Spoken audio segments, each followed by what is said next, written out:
La Contrarreforma es un movimiento promulgado por Martín Lutero, que prácticamente en un viaje a Roma se escandaliza por esta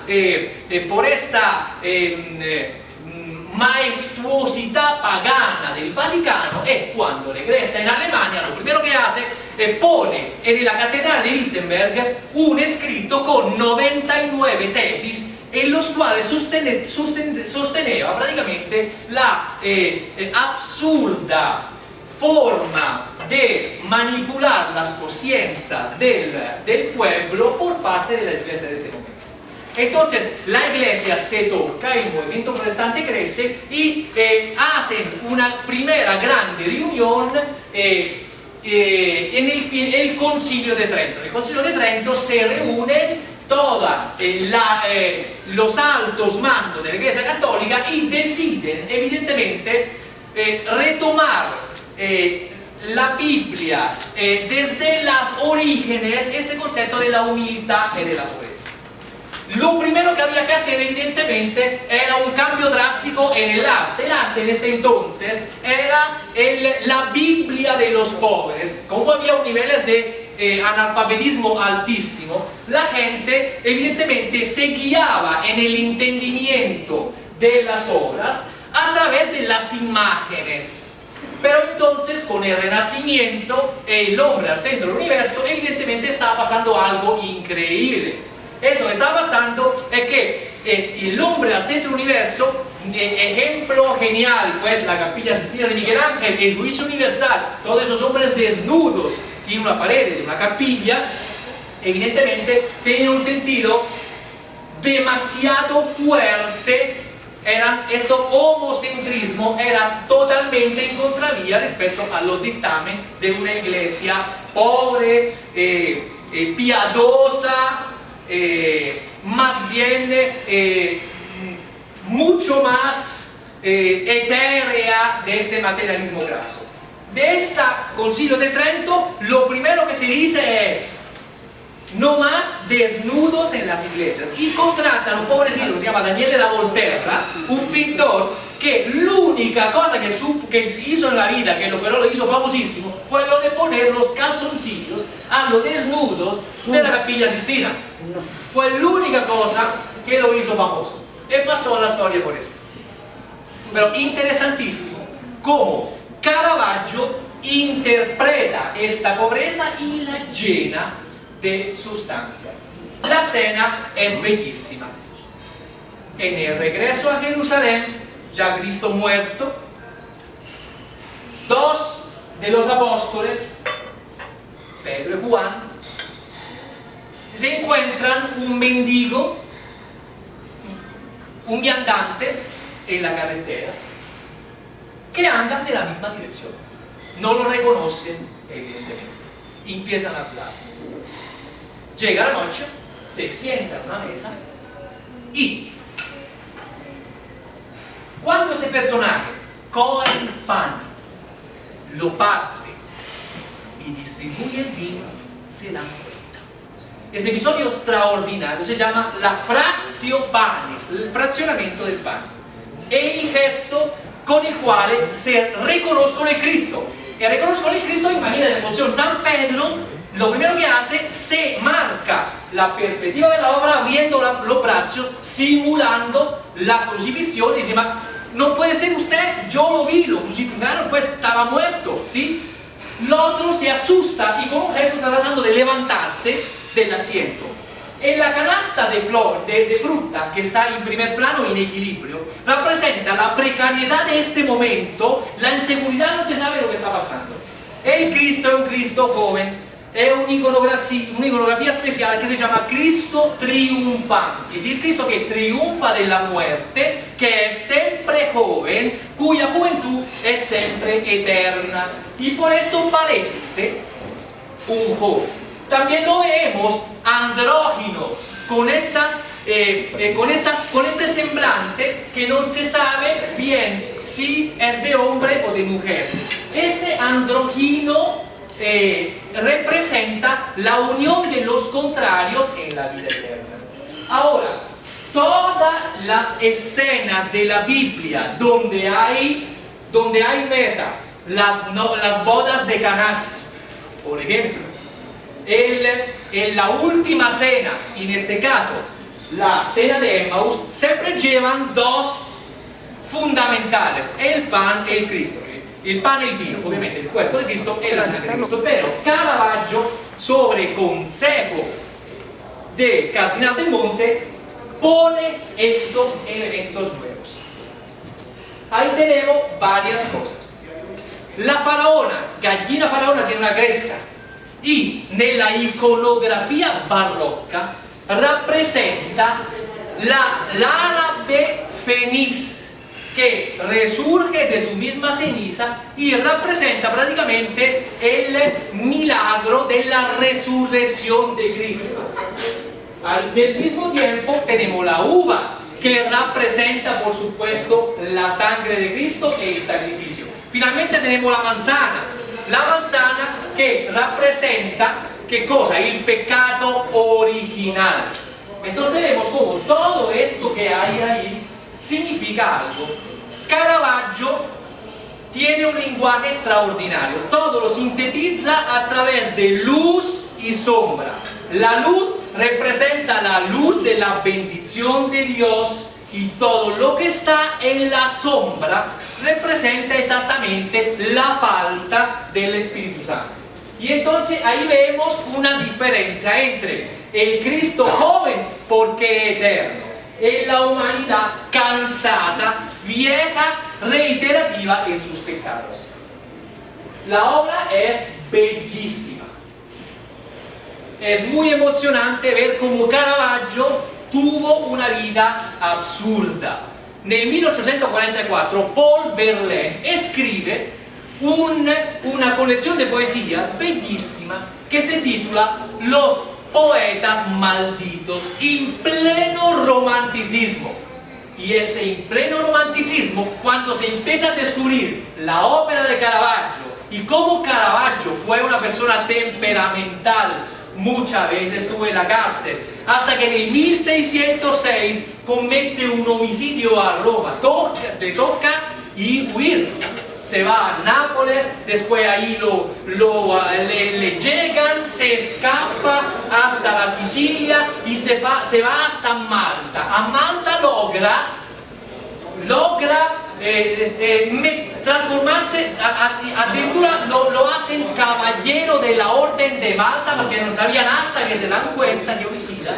Y ahí mismo le toca escapar, se va en Sicilia y después de ahí también le cae la fuerza papalina y llega de la Sicilia hasta el puerto frente a Nápoles de Porto Ercole. Tiene solo 36 años. A los 36 años, supuestamente, en agosto, el 20 de agosto, bajo un sol increíble en esta playa, ahí él desesperado, porque supuestamente había llegado el perdón del Papa, esperando que una nave lo recogiera, que nunca pasó, muere de fiebres altísimas. Nunca tuvo un estudiante, pero hizo escuela. Porque de donde fue, dejó una germes de talento y se desarrolló un movimiento caravagista que dura hasta pues en la fin del siglo. Entonces ustedes pueden disfrutar. Esta comida se hizo cogiendo la gallina faraona, toda esta fruta, y el plato se llama la faraona. ¿Qué relación tiene esta belleza de obra con Carolina Jaramillo? En la pasionalidad, una pasionalidad que es la que une la forma con la cual Caravaggio vivió l'arte a la forma con la cual yo, como el curador de Carolina, veo que ella vive su proceso artístico, una entrega continua, casi violenta con la obra, donde ella se mete en la obra, pero la obra se mete en ella, y donde hay una discusión continua espectacular. Entonces yo veo, y finalmente el ejemplo de cuando yo pienso en la obra de Carolina es su pasión, io veo una pintora caravaggesca napolitana,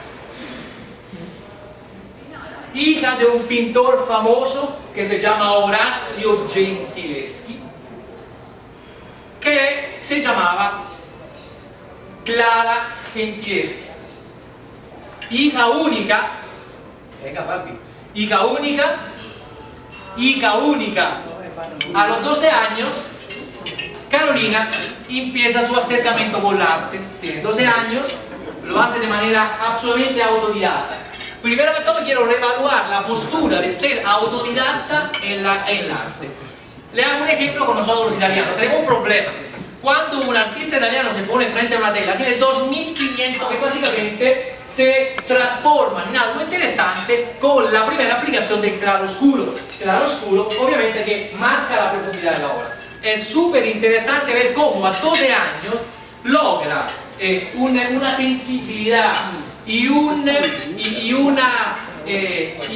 claridad absolutamente interesante. La obra se llama Desayuno en el campo de la madrugada. Todo el mundo sabemos que Carolina es empresaria y es cafetera y tiene su finca, y probablemente eso es lo que veía de niña en la mesa cuando se levantaba mañana, en blanco y negro, porque muerto del sol, abriendo los ojos, no sabía bien qué colores eran, si estaba todavía en el sueño o en la realidad.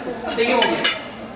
Bueno, a los finales de los 90, en los principios del 2000, viene esta primera grande enfrentamiento con la realidad.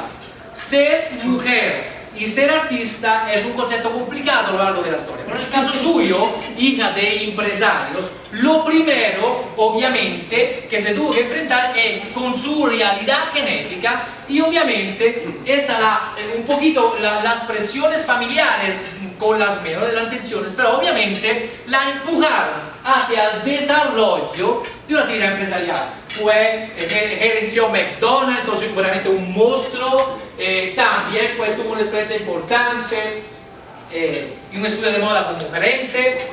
Sin embargo, gerenciando, ¿qué aprende uno? Aprende a conocer la naturaleza humana. Finalmente tenía que escoger ella cuál era la ruta, y en ese momento histórico pinta su realidad. Se llama Mundos Paralelos y son dos entradas paralelas a su interior. Una que supuestamente es más amplia que la de la empresa, y otra que es la más angosta, que es la de seguir su vocación. Y en este momento no sabe lo que hará en la vida. Sus padres con sus mejores intenciones obviamente no pueden entender el porqué de Carolina Artista, sobre todo por el simple hecho que en la familia no hay un precedente, y entonces todos los años 90 ella se descubre y al mismo tiempo trata disperadamente de alguna forma de entender cuál es su camino. Bueno, obviamente se da cuenta que desde el escenario de Cali, que es una ciudad supremamente creativa, de alguna manera su visión del arte es absolutamente parcial. Entonces decide viajar, y cuando uno viaja con la sensibilidad artista, lo primero que se enfrenta es a una realidad de un mundo de 5.000 años de historia del arte, visitando todos los museos, todas las galerías importantes, y se da cuenta de que es el mundo del arte, es de que es el arte por el mundo. Finalmente, prácticamente toma la decisión. Nel 2005 abre su taller en la ciudad de Cali y empieza una etapa de experimentación con temas diferentes, con técnicas diferentes, y empieza a crear su lenguaje. Es muy complicado esto, y tal vez es lo que más es importante, lo de lograr como artista tener un lenguaje propio que todo el mundo te pueda reconocer a través de tu obra, y sobre todo lograr que tu lenguaje sea importante para ti y para la humanidad. Y acá hacemos una pequeña paréntesis, hablamos de una experiencia. La obra se llama Poseidón. Poseidón es, en la mitología griega, el dios del mar. Bueno, la obra rappresenta il momento nel quale ella hace una bucea al interior de sí misma e encuentra esto Dios durmiente, que es este sentido del arte que empieza a despertarse en el interior de ella. La obra è una obra en la cual está buscando la técnica. Y ahora hablamos un poquito de la técnica. Hacemos una aclaración sobre el tema de la abstracción. La pintura abstracta realmente tiene mucho más sentido de lo que piensa uno.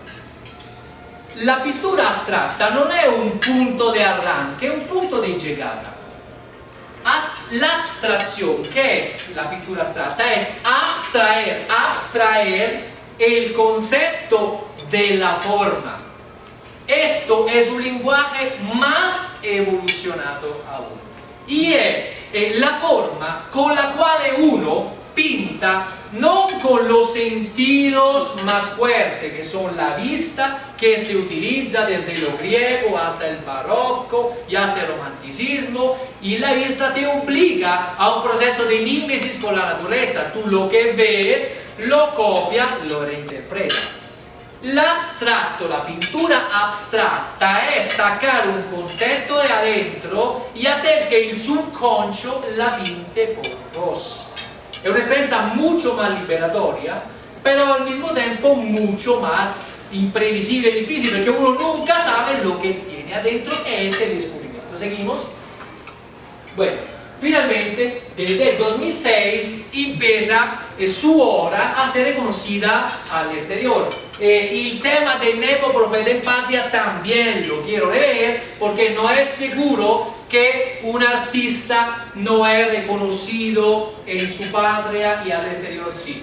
Pero hay que decir que la obra de Carolina, después esos viajes que hizo, en los cuales se retroalimentó de otras energías, evidentemente adquirió una connotación internacional, en el sentido que la gente se conecta naturalmente con la obra. Y empiezan las grandes exposiciones en Miami, en New York, en Las Vegas, en Houston, finalmente la República Dominicana, mejor dicho, hasta Florencia. Realmente la obra, de manera agradecida, viene invitada en medio mundo y finalmente impacta. ¿Seguimos? Bueno, arte y compromiso social, tema delicadísimo. Un artista tiene una... Uno puede enfrentarse al arte de dos formas. Yo como artista expreso lo que siento frente a una situación. B, yo trato de explicar lo que está ocurriendo para que los demás lo entiendan, lo digieran y haga algo frente a. El muralismo, Carola se encuentra con el muralismo de manera extraordinaria.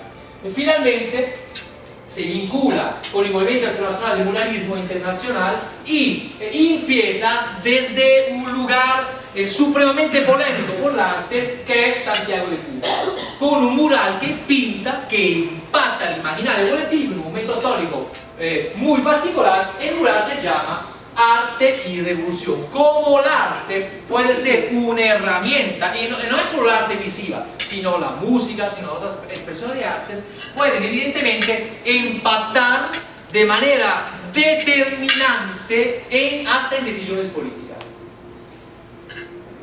Bueno, y empiezan las publicaciones. Empieza su obra a ser reconocida, viene publicada pues en la Contemporary International Artist, entonces como una de las 100 pintoras a nivel mundial más representada, más representativa, y entonces pues este reconocimiento le empieza a abrir otras puertas, empieza a ser una referencia para las mujeres que empiezan a acercarse al mundo del arte de manera concreta. Siempre se ha vivido en el mundo de las artes esta disparidad injustificada en las cuales la suerte de posicionamiento de un hombre artista ha sido siempre diferente respecto a la de una mujer. Una líder artista como Carolina empieza ya a tener seguidores, y ese tipo de reconocimiento hace que generaciones, dos generaciones ya de artistas nuevas, pues la vean en Carolina pues el sí se puede, y es muy importante porque la versión que las mujeres, el valor agregado que ponen al arte es absolutamente importante y es demasiado complementario con la propuesta de los hombres. Bueno, vamos a analizar los 4 periodos en los cuales ella cruza, que son maravillosos. Es Carolina en su taller, un taller que verdaderamente es un cantier renacentista con un poco de asistentes. Hay un ambiente también goliardico, donde pues hay una trattoria prácticamente al interno de este taller, con hasta horno para la pizza, una cosa bohemia nel sentido sano, constructivo, creativo e interesante del término. Vamos a analizar. La primera etapa es la que les toca a todos, que es la famosa arte, volvémonos, como mimesis e síntesis. La obra è bellissima, se titula "Se Newton hubiera sido colombiano, hubiera descubierto la gravedad a través de la caída del Chontaduro". Esa es la idea, es el orgullo de ser colombiano, la claridad que tiene Caro del talento tan de exportación de los colombianos. Es la primera versión que el arte como mimesis e síntesis asume el modelo del Chontaduro e empieza a geometrizar esta forma. En este ejercicio de la geometrización empieza a reasumir, y este es la anticámara, la parte que antecede a la llegada a la abstracción. ¿Seguimos? Bueno, finalmente, en el momento más complejo, donde está buscando la identidad, obviamente emprende una actividad que finalmente empieza siendo un arte autoanalítico y catártico. La obra bellísima es el viaje de Marco Polo. Representa este viaje hacia lo desconocido que Marco Polo en el Medioevo enfrenta, viajando que tiene que explorar. Tiene una atracción magnética hacia el arte.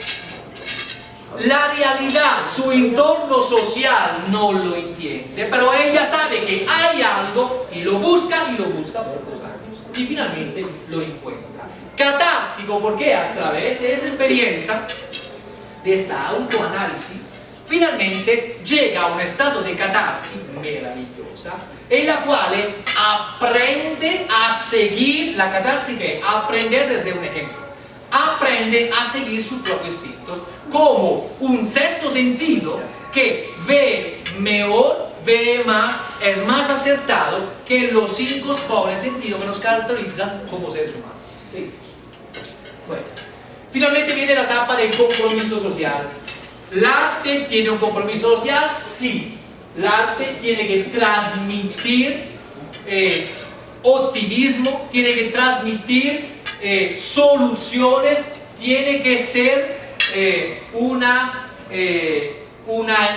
algo curativo respecto a los males que enferman en la sociedad. Ella empieza a dedicar unos esfuerzos grandes y parte de su tiempo muy importante al tema de la niñez. Empieza a trabajar con talleres, de concursos bellísimos con niños discapacitados, donde las preguntas absurdas que puede ser un niño que está en una silla de ruedas, que por qué no puede correr, no la va a hacer a vos, sino la va a hacer a través del arte, ¿sí? A través de la pintura se da cuenta que a pesar de esta menomación física, su alma, su creatividad, su espíritu es absolutamente sano. Es más, cuando generalmente nos quitan los sentidos, hay otro que se potencializa. Y finalmente nace una obra bellísima que Carolina pinta quando Claudia Blum finalmente va a New York a representar Colombia poi en la ONU. Colombia es pasión pero con compromiso, donde efectivamente la pasión de los colombianos, si logramos condimentarla con una tapa de compromiso, se vuelve una herramienta extraordinaria para cambiar la realidad tal vez de Latinoamérica. Seguimos analizando. Bueno, los autorretratos psicológicos, cómo se presenta y cómo realmente es. Acá a mano izquierda una obra que es la forma con la cual ella se presenta cuando uno la conoce.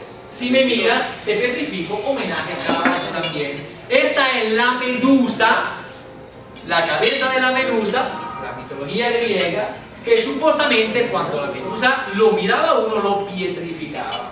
Y entonces, pero la frase que distingue su obra, es bellísima, es: en mi obra te reflejas, reflexiona y evoluciona.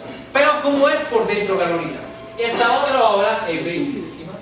Ese título no te dejes engañar por lo exterior, adentro soy un conejo. Y es cierto, porque acá hay un conejito, que te lo muestro, acá están las dos orejas, ¿sí?, que se asoma de la marea de estas emociones tan grandes que ella vive como artista. Nos faltó la H, pero imagínate. No, eso le da el toque. Eso le da el toque. Eso le da el toque. No. Bueno, aleación sublimatoria. Finalmente, un artista, para poder escalafonar, en un momento hay 100.000 artistas. De esos 100.000 artistas a nivel mundial, hay aproximadamente 60.000 reconocidos, hay 10.000 que están haciendo la carrera con la C mayúscula. Para emergir en este mundo tan competitivo, siendo mujer, hay que innovar. Finalmente, en el 2005, Carolina lee un libro bellísimo que es Viaje al centro de la Tierra, escrito por Julio Verne. Julio Verne es tal vez uno de los escritores más visionarios, es el padre de la ciencia ficción. Y este libro bellísimo habla de unos speleólogos que encuentran un roto al interior de una caverna que lo lleva directamente al centro de la Tierra. Y la sorpresa que al centro de la Tierra se encuentran con un mundo primitivo, primordial, y se enfrentan a cómo era el hombre hace 5.000, hace 1 millón de años. Es bueno este descubrimiento del interior, y esto la hace reflexionar acerca de la necesidad que una obra tenga una profundidad real. Finalmente approda a una técnica que ella denomina exactamente aleación sublimatoria, que consiste en, una vez que se pinta la obra, cuando uno pinta la obra con diferentes capas de color, finalmente lo que ocurre es que una capa de color encima de la otra impide la lectura de muchas cosas porque sencillamente la cubre. Pero con estas capas de resina de diferente temperatura, una encima de la otra esperando que se secan a calor y otra entre 5 y 10, estas capas empiezan a producir, a evidenciar, a subrayar unos detalles escondidos al interior de la pintura, que son la alegoría de lo que le pasa a uno hacia adentro. Ed è una perspectiva psicologica che realmente se crea a través de la perspectiva. La perspectiva è un procedimento matematico che si inventò un signor che si chiama Brunelleschi nel 1400 e che hizo una cupola straordinaria che è la cupola della iglesia de Florencia, de Santa María del Fiore. Y este matemático arquitecto descubre los secretos matemáticos para darle profundidad a una obra, y la profundidad es la famosa perspectiva. Pero es ficticia porque es una perspectiva que nace dalla speculazione matematica. Llega Carolina con esta técnica nueva a plantear una perspectiva hacia el subconscio interior donde en la profundidad del ser logra salir afuera a través de esta técnica que nos deja analizar y empieza a brotar detalles de profundidad del ser de Carolina que evidentemente no se pueden notar sin el utilizo de esta técnica. Es la única a hacerla, la inventó, la tiene registrada a nivel internacional y es una técnica que tiene una característica, finalmente estéticamente muy agradecida porque transforma la obra en una obra translúcida. Una obra que, a diferencia de las otras que se apoderan de la luz y la chupan, la esconden, esta refleja al observador y entonces al reflejar la luz hacia el observador la rinde partícipe y la compenetra con la esencia de la victoria. Listo. Finalmente nosotros tenemos una serie de talleres que se han construido exactamente para qué, porque nos dimos cuenta que el arte finalmente puede estimular reflexiones y puede ayudar a evolucionar. Y entonces creamos diferentes talleres, que son talleres de 5 horas. Uno se llama Art Therapy, que es la terapia del arte. Para los jóvenes, el talento factor que uno le saca. Por ejemplo, para madre e hijo, el arte de ser madre, donde la madre comparte con el hijo pintando los dos una obra. Finalmente el arte del éxito, que es para empresarios, que es para ejecutivos, y finalmente la psicoarte, que es la parte más sofisticada, que deriva de un libro importantísimo de la filosofía Zen que se llaman Los 10 toros del Zen, donde el toro es la alegoría de algo que tenemos adentro, que lo vamos buscando por etapa hasta encontrarlo y finalmente nos devolvemos a la realidad. Es un proceso, son talleres bellísimos. Bueno, finalmente vemos lo que hay expuesto. Carolina ya lo explicó, eso es Dominus Dei, que quiere decir en el día del Señor, ora por nosotros. Y prácticamente los arcángeles, ya Carolina explicó cuál es la génesis de esta exposición. Efectivamente esto se dio con una visita importante que se hizo donde un señor que se llama Juan Carlos Casiblanco, que es considerado el geógrafo más importante de Latinoamérica, el cual, cuando Carolina le explicó el proyecto, sencillamente cerró sus ojos y se puso con una postura mediática, bajando esa información que le llegaba, donde los ángeles, los diferentes arcángeles, le daban un símbolo a Carolina para que lo desarrollara. Y entonces, ¿qué ocurre? Esta obra se llama, es un nuevo concepto de arte que se llama medium arte. ¿Qué pasa con el arte? El arte a veces puede ser algo interesante, lindo, estético, pero que no se pasa de lo bonito. Necesitamos evidentemente algo diferente. En este caso el medium art, ¿qué es? El arte se vuelve un medium entre el arcángel y el espectador. Entonces uno, a través de la obra, recibe la energía del arcángel y puede pedirle al arcángel lo que el arcángel le puede brindar. Y finalmente es una proactividad diaria que hace que la obra no es solo algo que se cuelga, sino algo que tú consultes todos los días, y al consultarlo todos los días, evidentemente ya es una obra que tiene ya una utilidad diferente y finalmente se integra con el hombre. No es solo una decoración, sino un componente básico. ¿Seguimos? Bueno, sin embargo, Mandala Angelorum, Armonia Mundi, se llama así la exposición, tiene realmente, ofrece al espectador dos salidas. Siempre, históricamente el hombre, desde la mitología griega, pero llegamos hasta Nietzsche,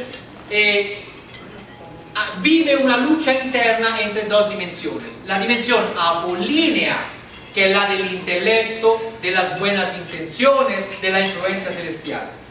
Pero hay otra, más misteriosa, más oculta, más creativa, que es nuestro componente dionisíaco, que es lo de los instintos, que es lo que nos hace equivocar, que nos hace pecar, que nos hace vivir la parte material del nuestro cuerpo y de la nuestra terrenalidad.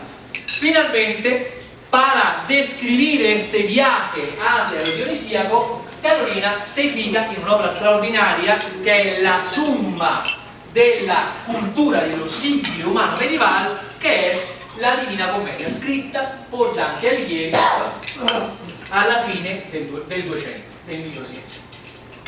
¿De qué habla realmente? ¿Cuál es la alegoría de la Divina Commedia? Los tres, primero que todo, arranca con estos versos, lo voy a decir en italiano.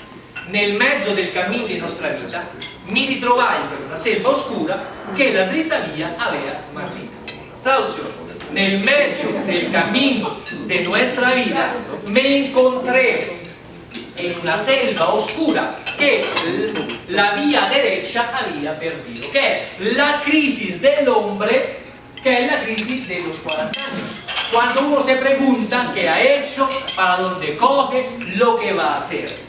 Y este viaje de la Divina Commedia, el viaje de Dante Alighieri, ¿qué hacen? Exactamente en los tres reinos de su esencia. Nell'infierno, que evidentemente representa los instintos, las zonas oscuras del ser, donde se conciben los pecados que son fruto de ambición y deseo.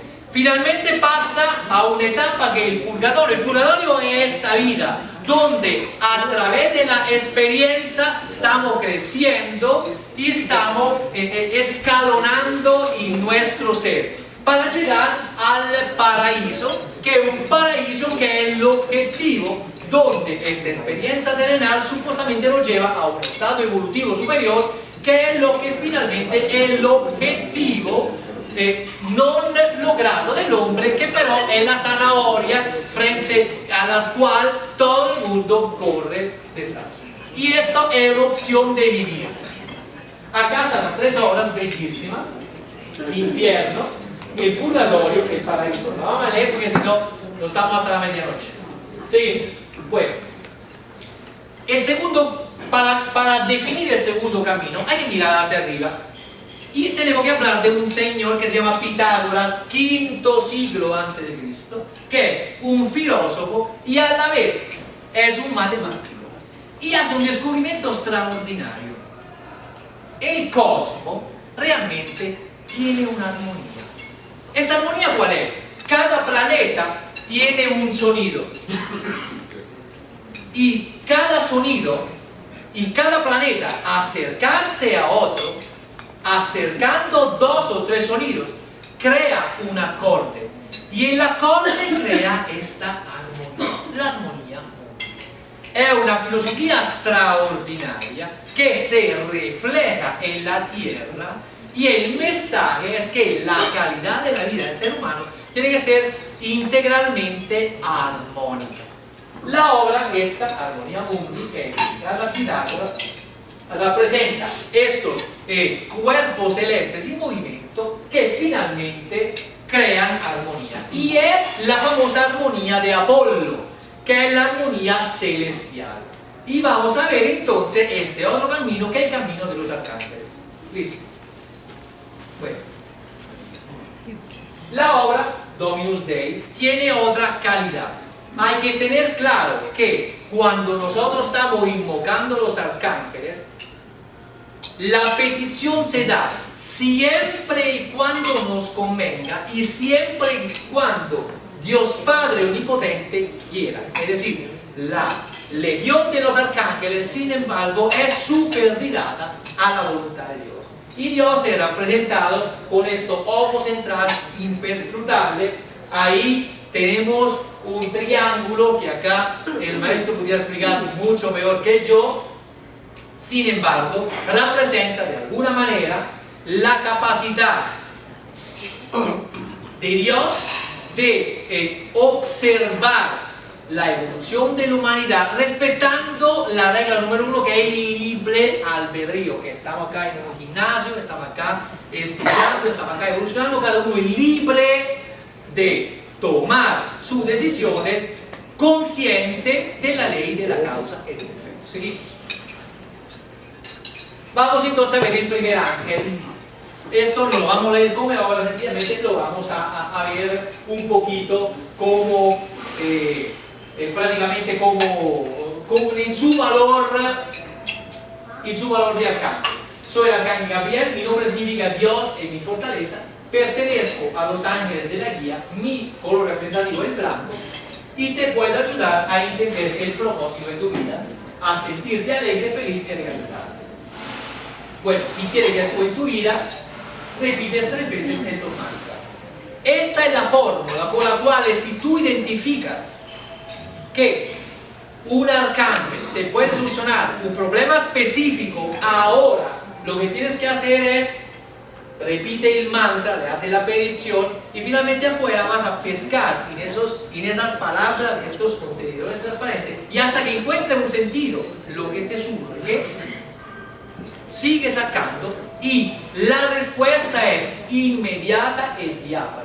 La storia de esa exposición, ya Carolina la explicó, es prácticamente el símbolo que usted ve, es el que le llega del arcángel Gabriel a través de Juan, y la obra es algo vivo que uno consulta a diario. Seguimos viendo finalmente mismo concepto, el arcángel Miguel, que es el arcángel guerrero, también con la misma fórmula. Seguimos viendo los ángeles.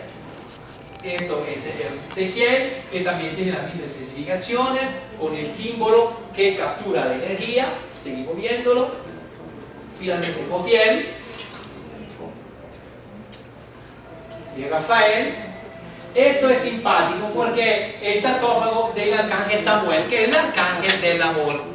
Entonces, afuera vemos el amor en una concepción apolínea, el amor de alto vuelo, el amor de la literatura cortese, el amor de los grandes sentimientos, pero este es un sarcófago que mantiene, que adentro tiene algo, y cuando se abren las santas se encuentra el amor popular, el amor vernacular, el amor terrenal, porque adentro se encuentran las hierbas que nos dio el hierbadero de la galería, donde hay una hierba para que uno haga enamorar, pero hay una hierba para que uno haga desenamorar. Por ejemplo, hay una divertidísima que es la aburridora, y cuando tú quieres que alguien se te quite encima, le haces llamar la aburridora y obviamente ahí hasta no lo vuelves a ver. Entonces es interesante como la cultura popular somatiza este concepto. Y hay la del amor, la más fuerte, que es la seguidora, que prácticamente esto uno no se lo quita encima jamás. Sí, se vuelve una pesadilla. Seguimos. Esto es Uriel, es una de las obras más representativas, esa ya se ganó 2 concursos. Y finalmente llegamos al final, la última profecía de la bruja. Esta obra es bellísima y es Polifemo. Polifemo es una declaración de intención hacia el futuro de Carolina, y Polifemo tiene una grande característica. Polifemo, en la mitología, la encontramos en un poema homérico bellísimo que es la Odisea, y el regreso de Odiseo, Ulisse, de la guerra de Troya, hacia Ítaca, su isla natal, cuando llega en un lugar, en una isla, donde se encuentra este gigante pastor con un solo ojo. Obviamente ellos entran en esta caverna, Odiseo y su marinero entran en esta caverna y ahí se dan cuenta que este gigante tiene malas intenciones. El gigante cierra la puerta por dentro, entonces quedan prisioneros. Quedan prisioneros Odiseo con sus marineros, con este gigante ciego. Odiseo, inteligente, brillante, entonces decide que la única forma de salir vivo de ahí es exactamente cegar Polifemo. Cogen una madera, le hacen la punta, le queman la punta y mientras duerme Polifemo lo cegan.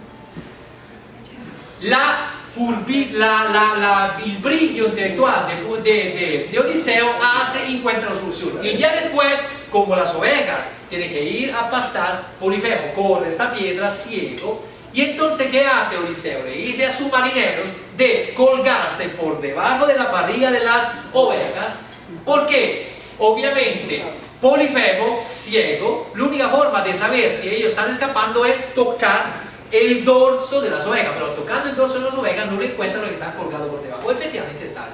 Y esta es la alegoría de lo que hay que dejar salir como sea lo que tenemos de adentro, y si hay que tomar decisiones drásticas en la vida, es muy importante tomar decisiones. ¿Por qué Polifemo es muy significativo para Carolina y tendría que ser significativo por todos los artistas músicos compresos? Polifemo tiene un ojo solo, y la gran virtud de tener un ojo solo es el enfoque. En la vida la única solución es el enfoque. Entre más enfocado, más resultado. Entonces, esta es la última profecía de la bruja. Ella se impactó con este personaje mitológico, lo trajo y finalmente se dio cuenta que era importante por ella y por la cadena. Y esta es un poquito una herencia, es una reflexión que le deja Carolina a todos los artistas. Seguimos. Bueno, ahora sí, muchas gracias por acompañarnos, conocieron algo más de Carolina.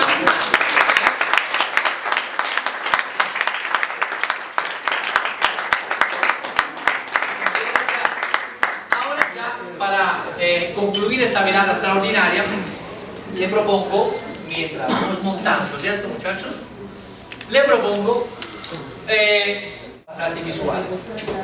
Sin embargo, vamos a oír un cuarteto muy especial, que es el cuarteto Miguel Ángel, que es un cuarteto que funciona con 3 instrumentos de cuerda y una flauta. Es un cuarteto lento, es extraído de un cuarteto famosísimo que es la N Kleine de Mozart, que la van a reconocer. Finalizamos con otra pieza extraordinaria que representa la genialidad del hombre, que es el virtuosismo. Hablamos del mito romántico del virtuosismo. En este caso, el virtuosismo en arte se percibe en la extraordinaria capacidad, por ejemplo, de Caravaggio de ser tan dramáticamente verista, pero en música, sobre todo en este periodo, se percibe a través de una figura que es el músico virtuoso. El virtuosismo de la música lo inaugura el más grande violinista de todos los tiempos, que se llama Niccolò Paganini. Niccolò Paganini aporta a la música un valor agregado. El músico solista brillante que se vuelve una estrella.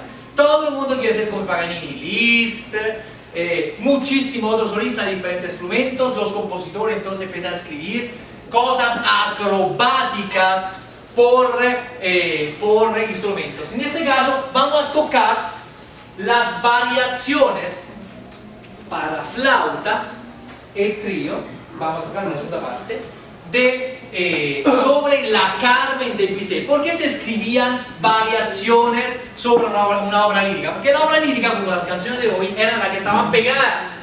Entonces la idea, para que impactara en el imaginario colectivo, era exactamente la de sacar unas variaciones sobre un tema que todo el mundo conociera. Ahora, me concentro un segundo, yo ya si desempolvo, le quito los hongos, yo llevo 10 años sin tocar, entonces acá estrenamos eso. Pero nadie es perfecto, ¿no? No, nadie es perfecto. Quedamos pocos. Y este violonchelo.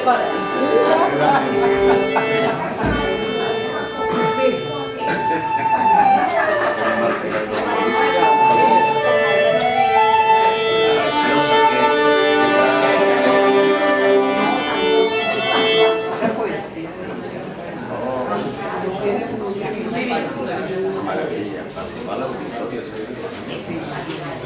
No me parece. Enamorarse de la auditoria.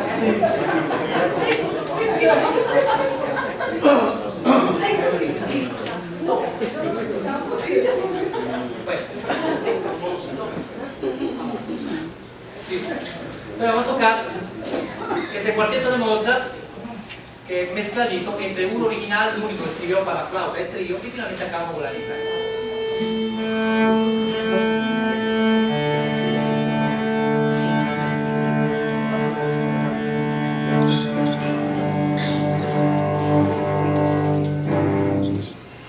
Es más difícil cambiar el disco duro en tiempo real, es muy difícil.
transcripción de Danny Klein obviamente sería por un cuarteto de cuerdas real con 2 violinos, pero esta es la transcripción que hizo él para esa producción.